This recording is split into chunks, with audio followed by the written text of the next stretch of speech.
Ռոբերտ Քոչյանը չնայած իր վերջին ասուլիսի ժամանակ հայտարարել էր, որ ինքն է լինելու իրենց դաշինքի թեկնածուն, բայց Հայաստան դաշինքը օրեր առաջ պաթետիկ կերպով անոնսեց, որ դաշինքի վարչապետի թեկնածուի անունը հայտարարվելու է հատուկ միջոցառման ժամանակ։ Եվ ահա երեկ մեծ հանդիսավորությամբ հայտարարեցին, որ Հայաստան դաշինքի թեկնածուն Ռոբերտ Քոչարյանն է։ Հայաստան դաշինքի վարչապետի թեկնածուն է Արցախի հանրապետության առաջին նախագահ, Հայաստանի հանրապետության երկրորդ նախագահ Ռոբերտ Քոչարյան։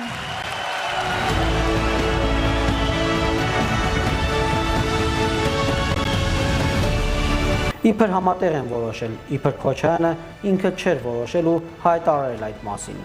Ռոբերտ Քոչարյանն իր կարճ ելույթում հասցրեց խայթել ոչ միայն իշխանությանը, վստահ է, որ այն չարը, որը մարմնավորում է այս իշխանությունը, պարտվելու է։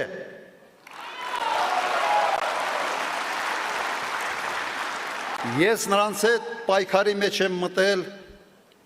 հենց իշխանության իրենց գալու առաջի օրերից։ Եվ չեմ հանգստանալու այնքան ժամանակ, մինչև նրանք չհեռացվեն։ այլ խայթեց նաև ընդդիմությանը։ Իդեպ սրանով եմ տարբերվում այլ վարչապետի թեկնածուններից։ Առնվազն $220 միլիոն կարողության տիրապետող Ռոբերտ Քոչարյանը Հայաստանի գործող իշխանություններին մեղադրեց թալանի մեջ։ Երկրի բյուջեն վարչապետի ազնական գրպանը չէ,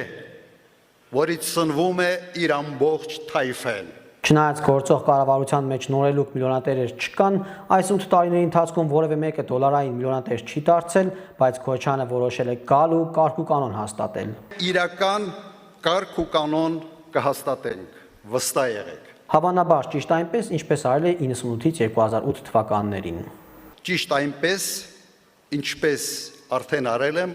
98-2008 թվականներին։ Հայաստան դաշինքի առաջնորդը խոստացավ տարեկան 35-ից 45 հազար նոր աշխատատեղեր ստեղծել, մի փոքր պակաս, քան Սամվել Կարապետյանի թիմն է խոստանում։ Հարց է առաջանում, եթե ամեն ինչ այդքան վատ է, որքան ներկայացնում են այս մարդիկ, ապա ինչպես են այսքան լավատեսական խոստումներ տալիս, բա մեզ մոտ էլ տպավորություն էր, թե ամեն ինչ կործանվում է ու այս մարդիկ գալիս են փրկելու, եղածը պահելու, գահավիժումը կանգնեցնելու համար։ Պարզվում է ոչ, գալու են հազարավոր աշխատատեղեր ստեղծեն, հարկեր կրճատեն, կայուն խաղաղություն հաստատեն։ Ռոբերտ Քոչարյանն իր երկու բառը մեկ ծափահարություններով ընդհատվող ելույթում շարունակեց ներընդդիմադիր մեսիջները նաև խոսքի վերջում, ընդգծելով, որ ոչ մի թեկնածու չունի այն առավելությունները, որոնք ինքն ունի։ Եթե մեկը պետական կառավարման, մյուսը տնտեսական գործունեության փորձ ունի, ապա նա ունի դրանց համակցված փորձերը։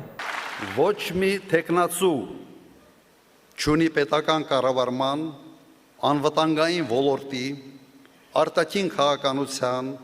տնտեսական եւ մասնավոր բիզնեսի իմ ունեցած համակցված փորձը։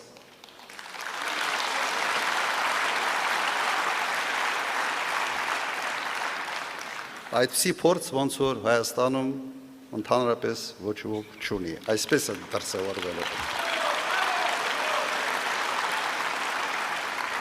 Ակնհայտորեն Քոչարյանն իր մեսիջները նախ եւ առաջ ուղղում էր ուժեղ Հայաստանին ու Սամվել Կարապետյանին, վերջիններս շատ են ընդգծում իրենց կուսակցության առաջնորդի տնտեսական գործիչ լինելը։ Քոչարյանն ասաց, որ ինքը ոչ միայն տնտեսական, այլև պետական կառավարման, անվտանգային ու արտաքին քաղաքական փորձ ունի եւ ինքն է արժանի եւ ունակ երկիրը կառավարել։ Այս մասին նա ասել է նաեւ իր վերջին ասուլիսում։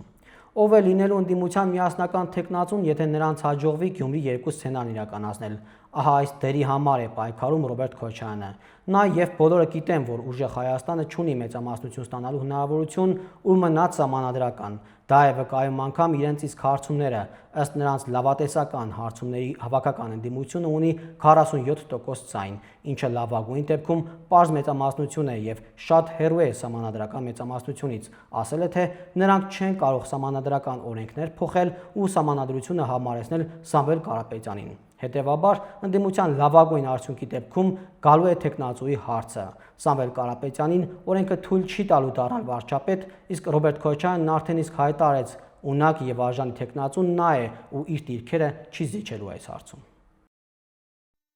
Հավանիչ տեսանյութը եւ բաժանորդագրվիչ նորությունները բաց չթողնելու համար։